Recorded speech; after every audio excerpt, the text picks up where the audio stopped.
जय हिंद एवरीवन। इस वीडियो में मैं आपको बताने वाला हूँ कि आईसीएसई इंडियन कोस्ट गार्ड में मेरिट कैसे बनती है, क्या क्या क्राइटेरिया रखा जाता है, किस किस चीज़ को प्रायोरिटी दी जाती है, ठीक है, किस प्रकार आपका सिलेक्शन होता है। फुल सिलेक्शन प्रोसेस में आपको इसमें बताने तो क्या क्या चीज़ें यहाँ पे रखी जाती है और मैं सारी चीज़ें यहाँ पे आपसे डिस्कस करने वाला हूँ। फर्स्ट ऑफ ऑल कि जो भी आपका नाविक जीडी का एग्ज़ाम होता है और यांत्रिक के एग्ज़ाम होते हैं, डिफरेंट डिफरेंट एग्ज़ाम के यहाँ पे सिलेबस है। देख सकते हैं यहाँ पे नंबर ऑफ़ पोस्ट भी बहुत कम है, यहाँ पे 260 मैक्सिमम पोस्ट यहाँ पे आती है और सबको मिला के यहाँ पे जनरल की 99 पोस्ट है।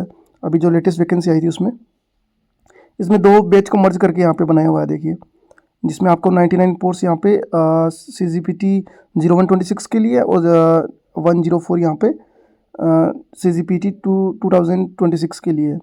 तो अब इसके बाद में जो आपका रिटर्न एग्ज़ाम होता है, मैं उस पर डायरेक्ट बात करता हूँ। जो आपका CBT होता है, कंप्यूटर बेस्ड टेस्ट, तो CBT में आपका जो भी आपके जो सेक्शन है, तो यहाँ पे आपको 2 सेक्शन देने पड़ते।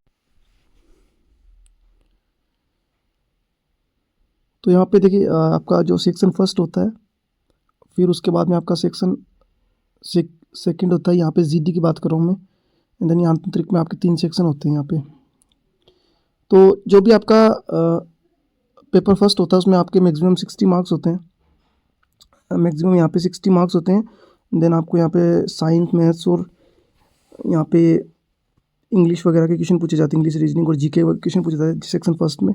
सेक्शन सेकंड जो होता है वो वहाँ पे टेक्निकल का होता है, जिसमें आपके मैथ्स और फिजिक्स के क्वेश्चन पूछे जाते हैं, ठीक है।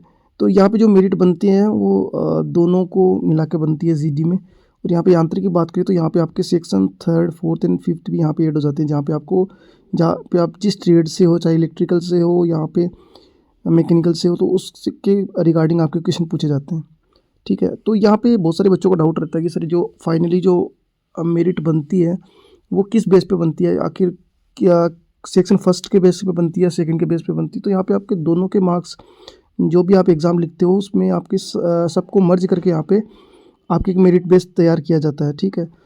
बट यहाँ पे जो करने का तरीका है वो थोड़ा यहाँ पे डिफरेंट है, ठीक है। नॉर्मलाइज मार्क्स यहाँ पे बात करें तो यहाँ पे देखिए जो भी कैंडिडेट यहाँ पे अपीयर होता है, तो उसमें अगर 2 कैंडिडेट्स के यहाँ पे अगर सेम नंबर है, इक्वल नंबर आ रहे हैं 2 कैंडिडेट्स के, तो यहाँ पे सेक्शन फर्स्ट को प्रायोरिटी दी जाती है, ठीक है। सेक्शन फर्स्ट को प्रायोरिटी दी जाती है, जिस कैंडिडेट के सेक्शन फर्स्ट में ज़्यादा मार्क्स है उसको लिया जाएगा, ठीक है। अगर 2 कैंडिडेट्स के यहाँ पे 80 मार्क्स आ गई, then who will get the more marks in section first, तो वो इसके लिए एलिजिबल होगा। उसके बाद में अगर 2 बंदों के सेम मार्क्स है और सेक्शन फर्स्ट पे भी मार्क्स इक्वल आ रही हैं, देन यहाँ पे एज को प्रायोरिटी दी जाती है, जिसकी एज ज़्यादा होगी उसको यहाँ पे पहले लिया जाता है, ठीक है। तो ये यहाँ पे नॉर्मलाइजेशन करने का यहाँ पे मेथड बना रखा है इन्होंने। जो आपके सेक्शंस हैं तो उनमें लास्ट में जो सेक्शन फर्स्ट का जो मार्क्स होगा, मैक्सिमम मार्क्स होगा, उसको पहले लिया जाएगा, ठीक है।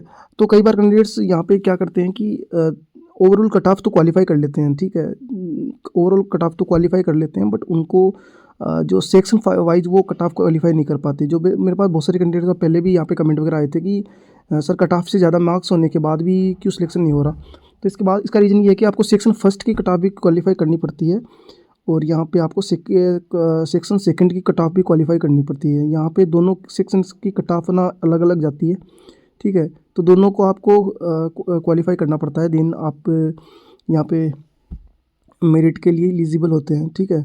तो ये यहाँ पे देखो क्राइटेरिया होता है। और इसके अलावा अगर किसी का सेक्शन फर्स्ट क्वालिफाई है और अगर उसके मार्क्स कट ऑफ से ज़्यादा है, बट उसको सेक्शन सेकंड उसका क्वालिफाई नहीं हुआ, उसमें जो क्राइटेरिया उन्होंने रखा है अगर वो क्वालिफाई नहीं हुआ तो वो मेरिट में उसका नाम नहीं आएगा, ठीक है। अदरवाइज सेक्शन सेकंड क्वालिफाई हो गया या फर्स्ट नहीं हुआ तो भी उसका नाम नहीं आएगा। तो यहाँ पे दोनों सेक्शन को क्वालिफाई करना पड़ता है और मार्क्स कट ऑफ से ज़्यादा लाने पड़ते हैं, तभी आप यहाँ पे मेरिट के लिए एलिजिबल बनते हैं, ठीक है। उसके अलावा जो आपका असाइनमेंट टेस्ट जो PFT में जब आप स्टेज सेकंड के लिए जाते हैं तो वहाँ पे आपका PFT होता है, उसके बाद में जो आपका असाइनमेंट टेस्ट होता है उसके मार्क्स मेरिट में ऐड नहीं किए जाते हैं, ठीक है। वो मार्क्स आपका मेरिट में ऐड नहीं किए जाते। अगर आप उसमें अगर ओनली पासिंग मार्क्स भी ला रहे हो तो भी आपका फाइनली सिलेक्शन हो जाएगा, ठीक है। तो जो सेकंड स्टेज में जो टेस्ट होता है वहाँ पे आपका उसमें आपको मार्क्स उसमें ऐड नहीं किया था, तो वो केवल आपका क्वालिफाई होता है, ठीक है, क्वालिफाई नेचर है वो, अगर आप उसको क्वालिफाई कर दिए तो हो जाता है, ठीक है। उसके बाद में आपकी ये से प्रोसेस होती है, यहाँ पे रिटर्न आपको क्वालिफाई कर लिया, दिन पे आपने पीएफटी क्वालिफाई कर लिया, और उसके बाद में आपका डीवी होता है, डीवी के जस्ट बाद में आपका इनिशियल मेडिकल होता है, ठीक है। उसके बाद में आपका इनिशियल मेडिकल होता है, और अगर इनिशियल मेडिकल आप क्वालिफाई कर जाते हो देन आपका फाइनल मेडिकल होता है आईएनएस चिल्का, और आप आईएनएस चिल्का का हिस्सा बनते हो वहाँ पे जाके। तो ये पूरी सिलेक्शन प्रोसेस इन्होंने बना रखी है, ठीक है। देन सेक्शन फर्स्ट को क्वालिफाई करना, जहाँ पे आपका 60% काम हो जाता है। उसके बाद में आपको पीएफटी के लिए एलिजिबल होना, पीएफटी क्वालिफाई करना, जाके 1.6 यहाँ पे 7 मिनट में है, और ये सारी चीज़ें रखी गई है।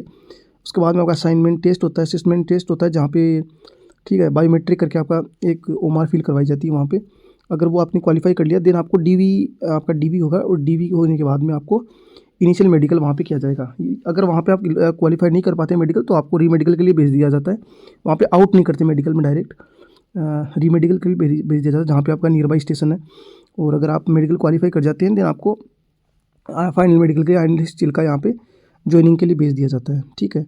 देन फाइनल मेडिकल में भी कुछ बच्चे आउट हो जाते हैं, तो इतनी सारी प्रोसेस यहाँ पे होने के बाद में आप आईएनएस चिल्का का हिस्सा बनते हैं, ठीक है। तो ये सारी चीज़ें यहाँ पे हैं। उसके बाद में आपका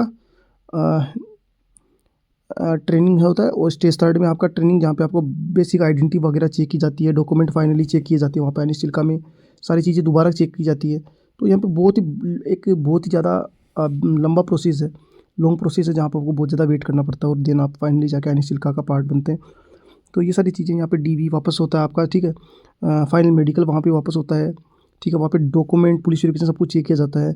देन स्टेज फोर्ड जहाँ पे कैंडिडेट, जहाँ पे आईएनएस चिल्का में आपको सब कुछ वहाँ पे सब कुछ आपके डॉक्यूमेंट भी वेरीफाई होते हैं स्टेज फोर्थ में, एंड देन आप वहाँ पे आईएनएस चिल्का में ट्रेनिंग के लिए एलिजिबल होते हैं। तो ये सारी प्रोसेस एक बहुत ही लंबी प्रोसेस है, जहाँ पे मैंने आपको सारी चीज़ें यहाँ पे डिस्कस करी है, मेरिट का, और क्या क्या चीज़ें वहाँ पे कैसे मेरिट बनती है, क्या है, ठीक है। सारी चीज़ें यहाँ पे मैंने यहाँ पे डिस्कस करी है। So thank you so much. और आपके जो भी डाउट्स है regarding to ICC, regarding to navy, regarding to air force, यहाँ पे आप यू कैन कमेंट कर सकते हैं इस वीडियो पे, और मैं जो भी आपका नेक्स्ट वीडियो वो लेके आऊँगा। और अगर मैं मेरिट की बात करूँ तो मेरिट जल्दी आने वाली है, जो अभी 2026 की, ठीक है, उसके रिगार्डिंग भी एक वीडियो मैं आपको प्रोवाइड करवाऊँगा।